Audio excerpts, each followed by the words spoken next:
Hi there, welcome to the Happy Chicken Coop YouTube channel. Thanks for joining us today. We're going to be talking about different chicken noises, how to understand what they mean, and all about that. Before we get into that, please be sure to like and subscribe to this YouTube channel. That's how we continue to grow our following and how we continue to put out great content for you all. Also be sure to subscribe to our website, thehappychickencoop.com. If you subscribe using the link in the description below, you will receive a free ebook on the 10 best egg-laying chickens and a deep breakdown of each breed. Now, without further ado, let's get into it. So, did you know that chickens can produce over 24 distinct sounds and calls? If you answered yes, you're right. But do you know what each of them means? Research has shown us that they talk about a lot of things, from food to danger. They can combine these noises to make even more dialogue and tailor the dialogue to the chicken they are talking to, as humans do. We'll talk about the most common chicken sounds you'll hear from your flock and what each of them means. So let's go through the first one. Chicken noises, the egg song. Of all the vocalizations of the chicken world, I think everyone knows this one. The happy cackling of hens following the laying of the egg ceremony is quite unmistakable. The hen that laid the egg leads off, with her sisters joining in for the chorus. This can go on for extended periods,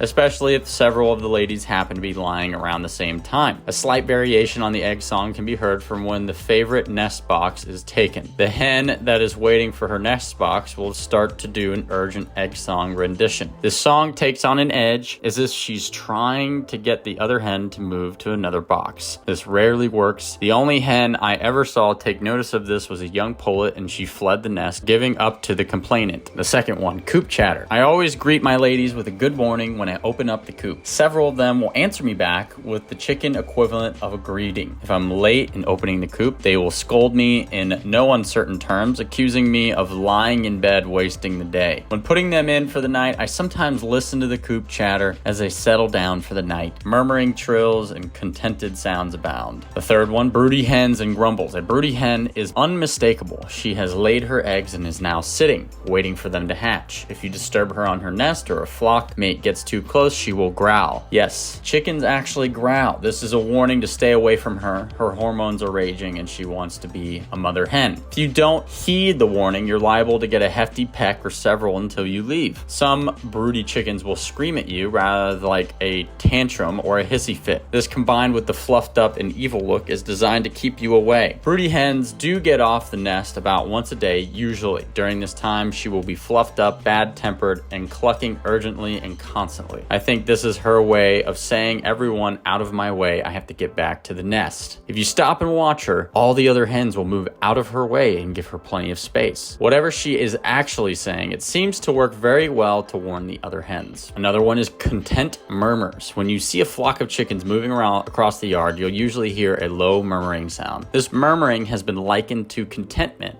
It is also one way that the flock keeps safe. Hens will generally range within earshot of each other, and they can hear each other. And if anyone sounds the alarm, they'll know instantly where the alarm came from. Some hens and roosters too enjoy lap time with their keepers. Another one is alarm or danger sounds. Chickens have a very sophisticated range of alarms for danger. There are distinct calls for aerial predators and ground predators. If your flock starts to make urgent cackling and appears to be agitated, investigate. Although you may not be able to detect danger, you can be sure something upset them. The appearance of a human will usually deter most predators from having chicken for lunch. Another one is the conversation between a mother and a chick. The talking between a mother hen and her chick starts before they are even born. She will cluck and purr softly while sitting on the eggs or moving them around under her. This early talking enables the chick to pick out its mother's voice from a group of chickens together. Towards the final hours of the hatch, you can hear them talking back to their mama. In this way, she encourages them to break out of the shell and reassurance that they are safe. It also has been proven that mother hens can modify their teaching of the chicks based on their understanding and aptitude. If the chicken is a slow learner, the mother hen will slow down the speed of the lessons until the chick understands. If you have ever had chicks that got separated from the mom, you instantly recognize the frantic peeping of, "I'm lost, where's my mom?" The mother will rush to the chick's aid and bring it back to the safety of the nest. Researchers believe that this shows empathy, something that chickens have in common with humans and primates. If a mother hen hen senses danger, she will emit a soft grr sound. The chicks will either freeze in position or run to the mother for protection. She can also use a soft, low-pitched clucking to warn her chicks to be still. If you have raised chicks without a mother hen, you will need to listen carefully to the sounds they make. They can tell you a lot. Soft peeps and trills are contented sounds. They are happy with life. If you hear a high-pitched, insistent peep, something is wrong. Perhaps the brooder is too hot or cold, the food is run out, or no water is available. Pay attention to what they're telling you, and you will have happy and healthy chicks. You will hear a startled peep squawk now and then. Usually someone has been pecked or something surprised them. You will hear this sound from adult birds too,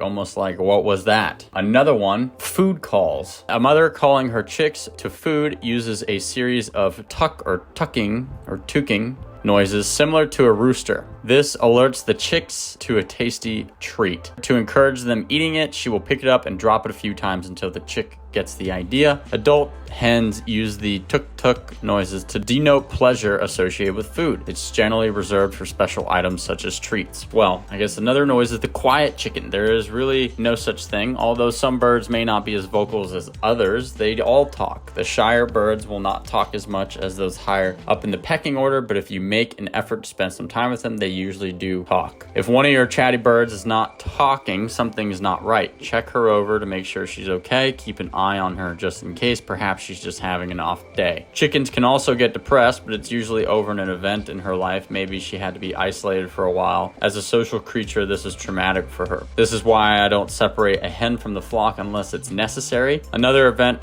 that can lead to depression or withdrawal is a death of a favorite flock mate. Some hens do form strong bonds with others, and death can lead to isolation. Although they may not vocalize depression as such, you will notice from their behaviors and subdued vocal responses that something is wrong. So, let's summarize. There are still those who say chickens don't have a language and that people are guilty of anthropomorphism. Everyone is allowed their own point of view, but increasingly science shows just how wrong our assumptions have been about animals and birds and their ability to communicate. Allow yourself to sit and spend some time with your birds, watch their interactions, listen to their conversations. You'll be amazed at what you learn. If you haven't already, you'll hear that different birds have different vocalizations and you can pick out individual hens from the crowd. Well, that's going to do it for us here at the Happy Chicken Coop. If you listen to our content, you learn something new, please be sure to share the YouTube channel. That's how we continue to grow our channel. With that, I hope you have a great day and we'll talk to you soon.